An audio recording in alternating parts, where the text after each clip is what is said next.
Mas, bom, dadas essas motivações, vamos calcular então, né, a nossa integral de EDL, que vai inclusive nos permitir, né, definir de maneira bem natural o que nós chamamos do potencial eletrostático.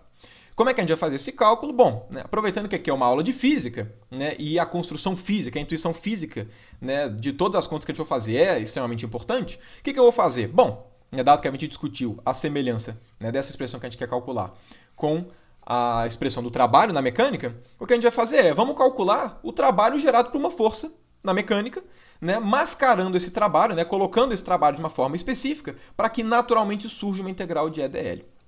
Que eu vou aproveitar essa semelhança com o trabalho, né, com a definição de trabalho na mecânica, para que a gente possa calcular, inclusive, né, tendo algum exemplo fisicamente interessante.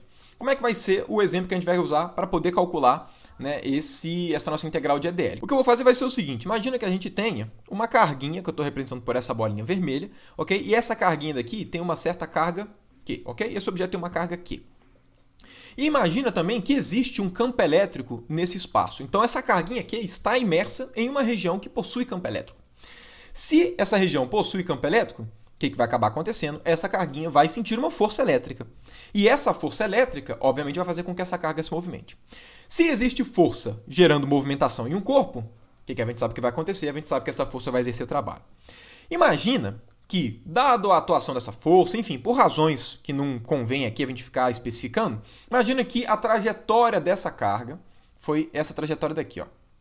Ela saiu desse ponto inicial, que ela está partindo, e ela veio até esse outro ponto. Bom, dado que essa carguinha está se movimentando no espaço, né, e ela está sob a influência de um campo elétrico e, por consequência, de uma força elétrica, o que a gente pode pensar é o seguinte, qual que é o trabalho gerado por essa força elétrica, ok? Esse campo elétrico, obviamente, gera uma certa força, e essa força, como existe deslocamento aqui da carga, vai gerar trabalho. Qual que é esse trabalho? Bom, por definição, essa integral vai ser o quê? Vai ser a integral da força elétrica, produto escalar com dl, né, que são os deslocamentozinhos infinitesimais ao longo, né, dessa trajetória. E essa integração vai ser feita onde? Vai ser feita nessa curva daqui, que eu vou chamar de uma curva C, ok? Então, dado essa curva daqui, dado essa trajetória, que eu estou chamando de trajetória C, o que a gente vai fazer é calcula esse produto escalar para cada um desses pontos e soma ao longo da trajetória. Ok? Bom, dada a forma que a gente definiu, né, a nossa força eletrostática, como é que a gente poderia escrever essa expressão? A gente poderia escrever essa expressão como sendo, né, o que é força elétrica? É carga vezes campo. Por consequência, eu posso escrever essa integração como sendo o quê? Eu posso escrever como sendo a integral, nessa curva C, da carga vezes o campo, produto escalar com dl. Como a carga é constante, certo? Esse corpo daqui tem uma carga aqui constante, o que eu posso fazer com essa carga? Eu posso tirar ela da integração. Então, eu posso falar que esse cara daqui vai ser o quê? Vai ser Q integral de dl nessa curva C. Então já perceba que nesse nosso contexto, naturalmente a gente pode utilizar, né, a construção via trabalho, né, da mecânica para poder chegar pelo menos uma parte da nossa construção que a gente deseja, okay? da expressão que a gente quer. Por que é só uma parte? Porque esse caminho daqui é aberto. Okay? Depois a gente vai ter que fazer por um caminho fechado. Mas para fazer por um caminho fechado, primeiro a gente vê como é que ficaria por um caminho aberto de forma geral. E bom, o que significa essa expressão daqui? Okay? O que é essa expressão EDL que a gente tem que fazer, né, e integrar ao longo do caminho? Bom, a ideia vai ser o quê? Né? Vamos supor que o nosso campo elétrico seja dessa forma. Então o campo está aqui, o campo depois está para cá, o campo aqui está aqui, o campo aqui está aqui e por aí vai. Certo? Cada ponto da trajetória tem um certo campo. Como nós vimos, né, nós podemos fragmentar esse caminho em diversos caminhos infinitesimais, porque esses deslocamentos daqui são tão pequenininhos, né, por serem infinitesimais, que o campo elétrico nem varia ao longo deles. Certo? De tão pequenininho que eles são. Então, bom, o que a gente tem que fazer? Integral de E dl. O nosso dl, né, como foi discutido agora há pouco, eles são deslocamentozinhos, né, tangentes aqui, né, a nossa trajetória. Esses deslocamentozinhos, né, a gente chama de dl, que são dl, o tamanho do deslocamento infinitesimal, na direção do deslocamento. Certo? Esses caras daqui, né, são exatamente os nossos campos elétricos. Por hipótese, nós estamos no contexto da eletrostática. Né? O que isso significa? Significa que esse campo daqui, esse campo elétrico, é um campo eletrostático. E, por consequência, esse campo daqui que a gente inventou, certo? É um campo qualquer. Por consequência, esse campo daqui ele tem que ter sido gerado por alguma distribuição de cargas estática, né, por definição. Vamos supor que esse campo daqui que eu desenhei, ele foi gerado por essa distribuição de cargas aqui. Imagina que tem uma distribuição de cargas aqui embaixo. Ok? Sei lá, aqui tem um monte de carga positiva de um lado, tem carga negativa do outro, enfim, tem uma certa distribuição de cargas específica, e essa distribuição de cargas que gerou esse campo elétrico daqui, que está, né, exercendo o trabalho nessa carguinha. Bom, dado isso, vamos fazer a seguinte análise. Vamos pegar esse ponto daqui, em que o campo elétrico é esse cara daqui que eu desenhei. Eu poderia ter pegado qualquer ponto da trajetória, estou escolhendo esse daqui especificamente. Esse campo daqui é o campo eletrostático gerado por essa distribuição de cargas nesse ponto. Como é que é gerado esse campo eletrostático? Né? A gente já viu isso lá atrás. Ele é gerado pela lei de Coulomb e pelo princípio de superposição. Então, qual que seria a ideia? A ideia seria o quê? Olha, esse corpo daqui ele pode ser separado em um corpo em um monte de carguinhas infinitesimais, ok? Então a gente pode pegar esse cara daqui e separar ele em um monte de regiões muito pequenininhas, sendo que cada uma dessas regiões vai ter uma certa carga que pode ser aproximada de uma carga pontual. Para essa carga pontual, qual que vai ser o campo gerado? Bom, o campo gerado vai ser o campo gerado pela lei de Coulomb. E para essa outra carguinha, vai ser o campo gerado também pela lei de Coulomb. E para essa carguinha, campo gerado pela lei de Coulomb e por aí vai. A superposição, certo? A superposição de todos os campos elétricos gerados em cima deste ponto daqui por essa nossa distribuição de cargas que vai gerar esse campo. E por que eu estou falando tudo isso? Porque se esse nosso campo daqui ele foi gerado por uma superposição de cargas pontuais, então eu posso escrever essa nossa integração como sendo Q integral no caminho de... Aí, em vez de escrever esse E, eu vou escrever E1 mais E2 mais E3 mais por aí vai, ok? Produto escalar com dl. O que é esse E1, E2 e E3? A ideia é o seguinte, fragmenta esse cara daqui em um monte dessas carguinhas infinitesimais, ok? O que eu vou chamar do campo E1 é, por exemplo, o campo gerado por essa carguinha. O do campo E2, o gerado por essa carguinha. O do campo E3 vai ser gerado por essa carguinha e por aí vai. Ou seja, eu posso pegar esse nosso campo elétrico que aparece nessa expressão e escrever ele como sendo a soma, certo? De todos os campos elétricos gerados por cada uma das carguinhas pequenininhas que compõem essa distribuição de carga geral. Bom, a gente sabe que a integral é uma operação linear. Então esse cara daqui é igual ao quê? Esse cara daqui pode ser escrito como Q integral nesse caminho de E1 produto escalar com dl mais Q integral de E2 produto escalar com dl mais por aí vai, certo? Integral da soma é a soma das integrais. Qual que é a moral da história a partir disso tudo? A moral da história é que cada uma dessas pequenas integrais que sobraram é uma integral calculada para um campo elétrico gerado por quem? Pela lei de Coulomb. Certo? Não só esse cara, mas todos. Por hipótese, eu estou supondo que todos esses campos aqui que eu estou somando são os campos das cargas pontuais que compõem essa distribuição. Então significa que a integral de EDL de uma distribuição genérica de cargas que produz um campo elétrico pode ser determinada como? Pode ser determinada a partir da integral de EDL de uma única carga. Por quê? Porque se eu quero saber quanto é que vai ser esse trabalho gerado pelo campo eletrostático, né, que foi gerado por toda essa distribuição de carga, basta eu saber quanto é que foi de uma carga e depois eu faço o princípio da superposição com todas as outras. Então significa que se eu quiser determinar integral de EDL para um campo eletrostático geral, essa informação pode ser obtida calculando somente integral de EDL para o campo da lei de Coulomb. Certo? Olha que maravilha. O princípio da superposição ajuda enormemente, deve ter percebido, né? Facilitando diversas análises. Então, não interessa o quão complicado seja esse corpo daqui.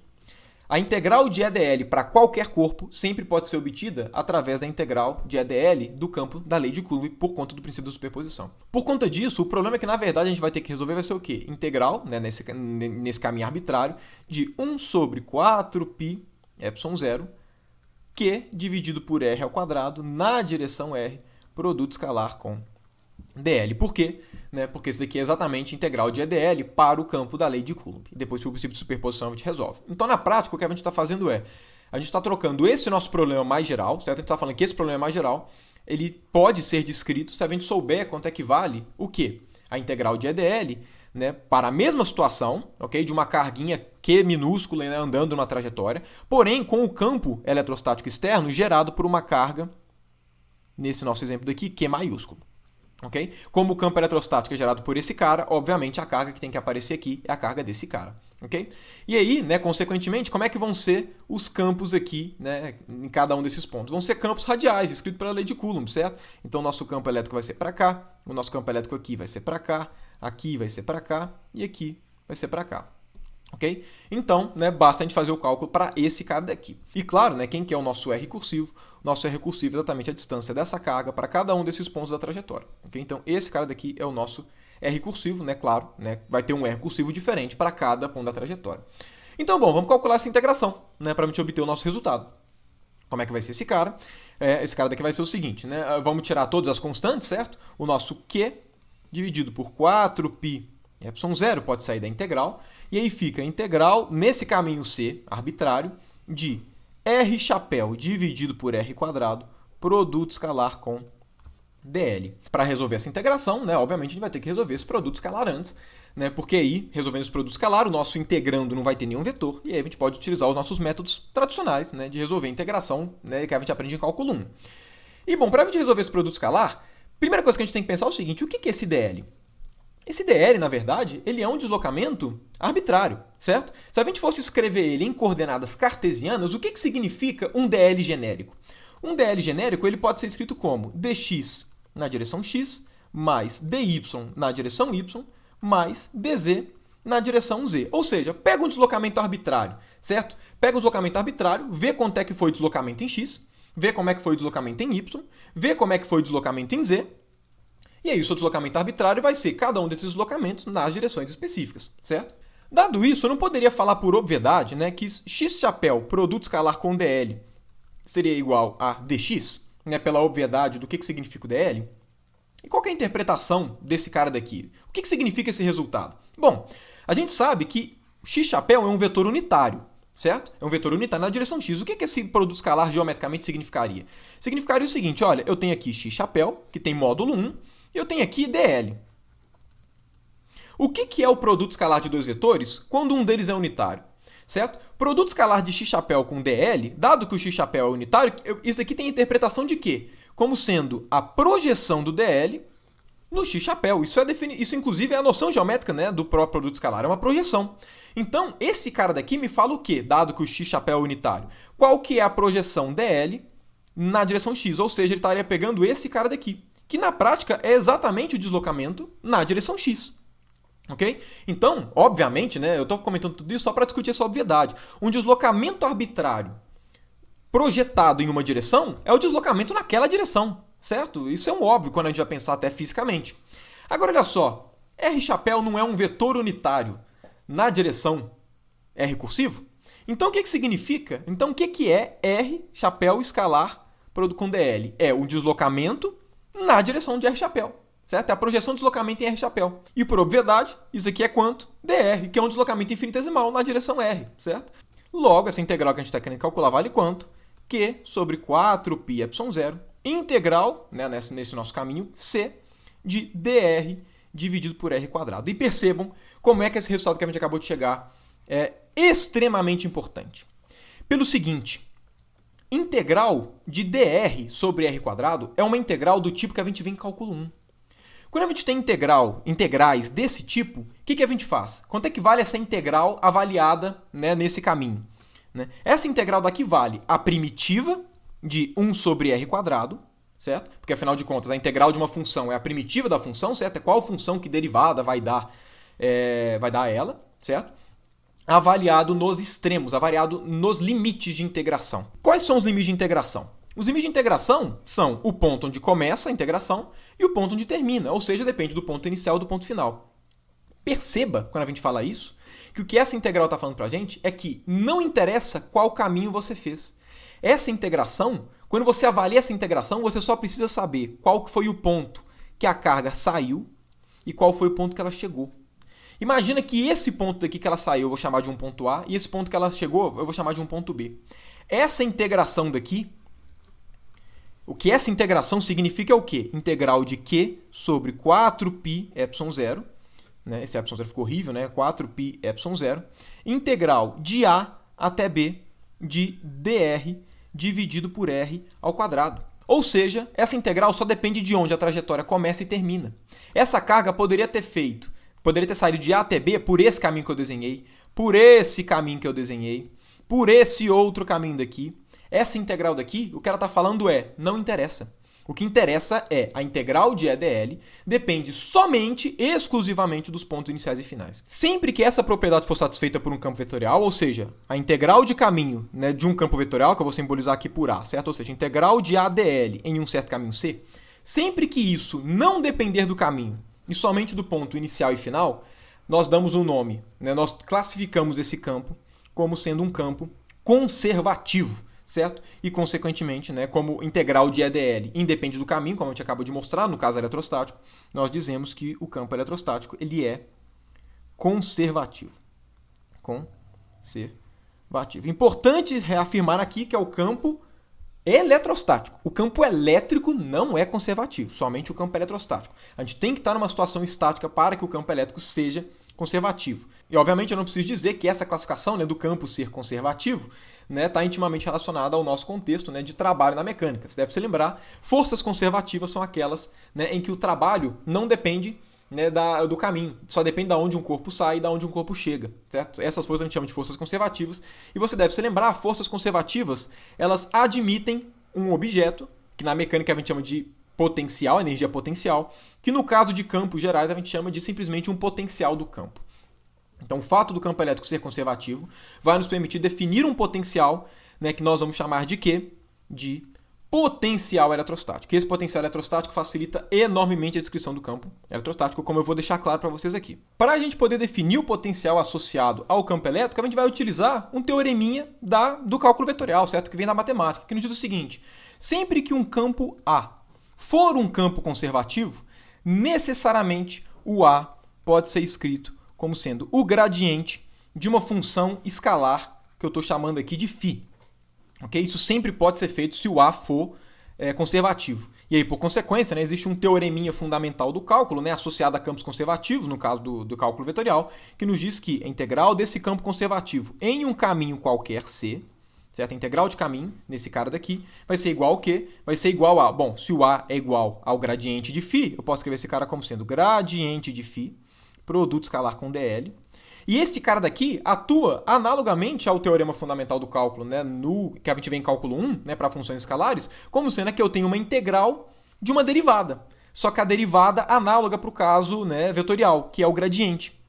E que, enfim, esse teorema ia falar para a gente que esse cara daqui vai ser φ de B menos φ de A, levando em conta que esse caminho C começa num ponto A e termina num ponto B. Então, esse teoreminha daqui vai nos permitir calcular exatamente quem que é o potencial eletrostático, ok? Então, né, deixa eu só pegar esse cara, vamos passar aqui para a próxima página para a gente poder calcular o potencial eletrostático, né, que no caso a gente chama de potencial de Coulomb, por quê? Porque a gente está utilizando exatamente o campo de Coulomb para poder fazer, né, essa descrição. Mas, bom, se a gente pega essa nossa integração e joga aqui embaixo, o que a gente tem? A gente tem que isso aqui vai valer Q sobre 4π epsilon 0.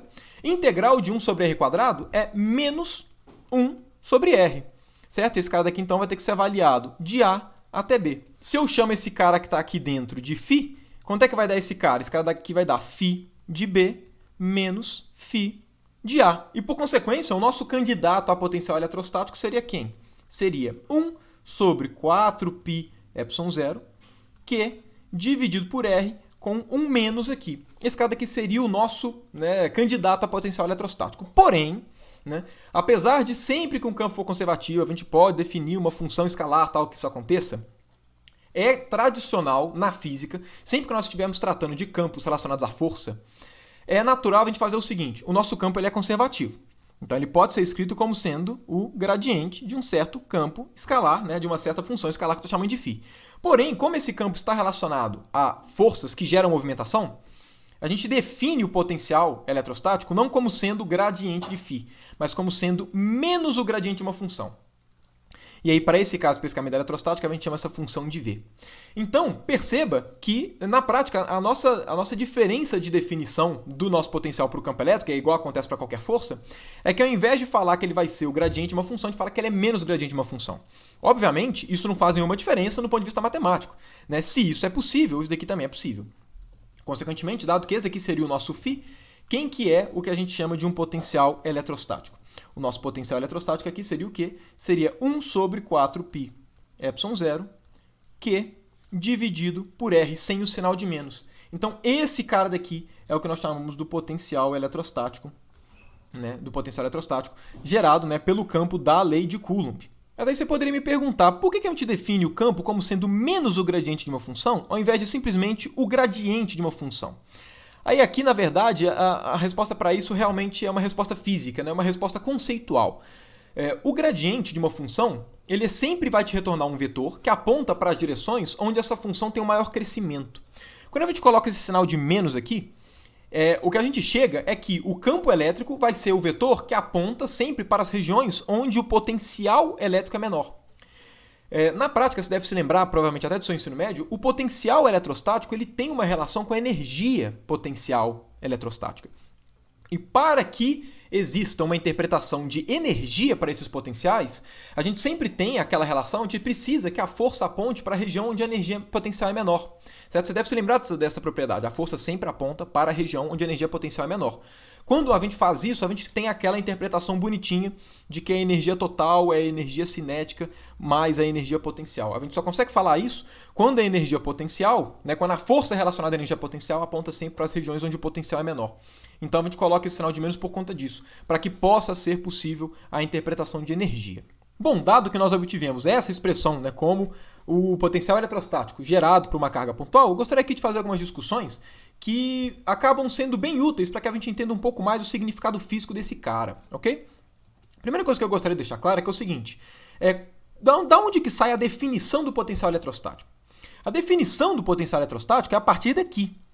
Certo? O potencial eletrostático vem do fato do campo eletrostático ser um campo conservativo e o fato dele ser conservativo nos permite escrevê-lo dessa maneira. Por conta disso, eu poderia tranquilamente chegar e falar, olha, a nossa expressão do potencial eletrostático não é essa expressão não. É essa expressão mais uma constante C, ok? Uma constante qualquer. Se eu fizesse isso, não teria nenhum problema com isso, certo? Essa solução do potencial é igualmente válida. Por quê? Porque, bom, o potencial é definido como a grandeza na qual menos o gradiente dele vai dar o campo elétrico. Então, o que acontece? Se eu troco de potencial para potencial mais constante, gradiente de constante vai dar zero. Então percebam que se a gente pega uma expressão para um potencial de algum campo qualquer e soma qualquer constante nele, a solução continua sendo uma solução igualmente boa para o potencial daquele campo.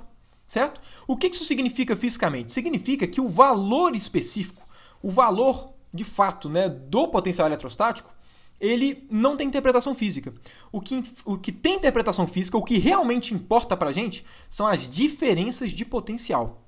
Ok? Por quê? Porque imagina que você tem dois pontos no espaço, ok? Um ponto A e um ponto B. Quando você faz VB menos VA, ou seja, quando você calcula a diferença de potencial, não interessa se você está pegando essa expressão de energia potencial, se está pegando essa expressão mais 2, se está pegando essa mais 37, essa mais 37 elevado a π, não interessa, certo? Se você pegar duas soluções de potencial eletrostático que difiram somente por uma constante, quando você for calcular a diferença de potencial entre dois pontos, o resultado vai dar o mesmo. O que significa que o que importa realmente são as diferenças de potencial e não o potencial. Como o valor de fato do potencial não tem interpretação física, nada impede da gente chegar e falar, olha, eu quero trabalhar com potenciais em que, em tal região do espaço, o potencial vai ter um certo valor. Nada me impede de fazer isso. Por exemplo, né, a gente sabe que a expressão mais geral do campo, do potencial eletrostático, é como uma constante, porque qualquer constante que eu colocar aqui vai dar certo. Se eu chegar e falar, olha, eu quero que o potencial a uma distância 2 da nossa carga seja igual a 5. Imagina que eu fizesse esse requerimento. A princípio, nada me impede, porque o valor absoluto do potencial não tem problema. Então eu posso definir um valor específico com um ponto do espaço. Então o que eu teria que fazer? 1 sobre 4π, ε0, carga dividido pela distância, que agora é 2, mais constante tem que ser igual a 5. E a partir disso, percebam, eu escolho univocamente um valor de constante. Por conta disso, esse C daqui pode ser visto como uma constante que pode ser escolhida para que o potencial tenha um valor específico em determinado ponto ou região do espaço. Ok? E por que eu estou falando isso? Porque da mesma forma, né, porque percebam que a constante que a gente está colocando aqui é qual? A constante que a gente está utilizando é 0, porque a gente só está utilizando essa expressão.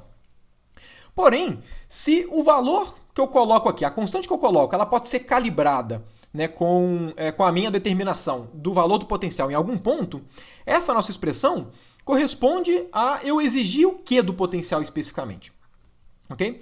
Uma das formas que pode ser vista essa expressão pode ser vista como o potencial eletrostático de uma carga pontual, colocando a condição de que, para pontos infinitamente distantes da carga, o potencial vá para zero. Ok? Percebam que essa nossa expressão tem esse comportamento. Quando o R vai para infinito, esse cara vai para zero. Se eu estivesse colocando um valor C aqui, vocês obviamente devem concordar comigo que o potencial iria para uma certa constante, que não necessariamente seria zero. Então, essa nossa expressão ela pode ser vista como a expressão, né, do potencial eletrostático com essa condição específica, certo? O potencial eletrostático de uma carga pontual, mas colocando essa condição. E por que eu estou enfatizando isso? Porque, como o potencial é uma grandeza física, é de se esperar que existam equações que descrevam o potencial, e de fato existem, né? Inclusive para quem for de Eletro 1, estiver vendo esse curso com o objetivo de ver a ementa de Eletro 1, eu vou comentar a respeito disso. E toda vez que você tem grandezas físicas descritas por equações e que você pode chegar e falar em tal região do espaço, essa função, esse objeto físico tem tal valor, essas condições podem ser vistas como condições de contorno, o que tem uma importância muito grande na determinação de soluções. Eu não vou devagar muito a respeito disso, porque não é o momento aqui agora, mas é importante ressaltar essa condição, né, como sendo a condição que fixa esse potencial, porque ela vai determinar para a gente futuramente, eu vou inclusive mostrar com alguns exemplos, o tipo de problema que a gente pode solucionar utilizando essa expressão do potencial para uma carga pontual, ok? Então, enfim, eu não vou devagar muito nesse momento, mas não se esqueça dessa condição que ela vai ser importante mais para frente.